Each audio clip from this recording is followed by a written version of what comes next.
দর্শক, কারা পাবে ফ্যামিলি কার্ড?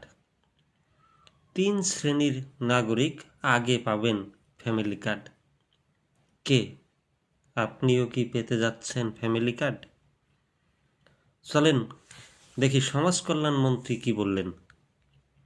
ফ্যামিলি কার্ড কর্মসূচিতে ৩ শ্রেণীর নাগরিক অগ্রাধিকার ভিত্তিতে কার্ড পাবেন বলে জানিয়েছেন সমাজ কল্যাণ মন্ত্রী ডাক্তার এবিএম জাহিদ হোসেন।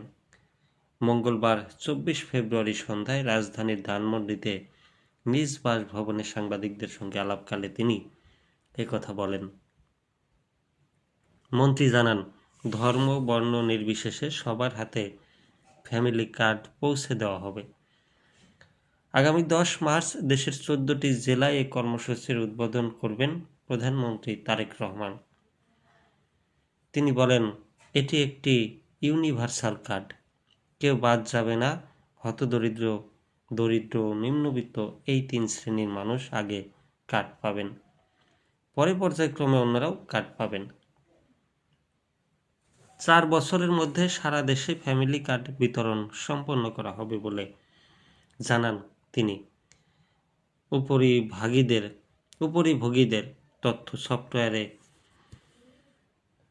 সংরক্ষণ করা হবে এবং বাংলাদেশ ব্যাংকের তত্ত্বাবধানে সুবিধাভোগীরা যে ব্যাংক থেকে টাকা তুলতে চান সেখান থেকেই তা তুলতে পারবেন।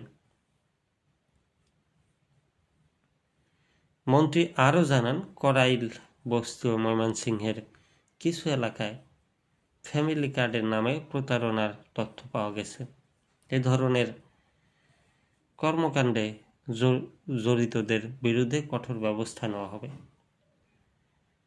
তিনি বলেন, ইউনিয়ন পর্যায়ে ম্যানুয়ালি তথ্য সংগ্রহ করা হচ্ছে। ফ্যামিলি কার্ডের তথ্য অফলাইন ও অনলাইন দুইভাবেই দেওয়া যাবে। এজন্য তদবিরের প্রয়োজন নেই বলেও জানান তিনি।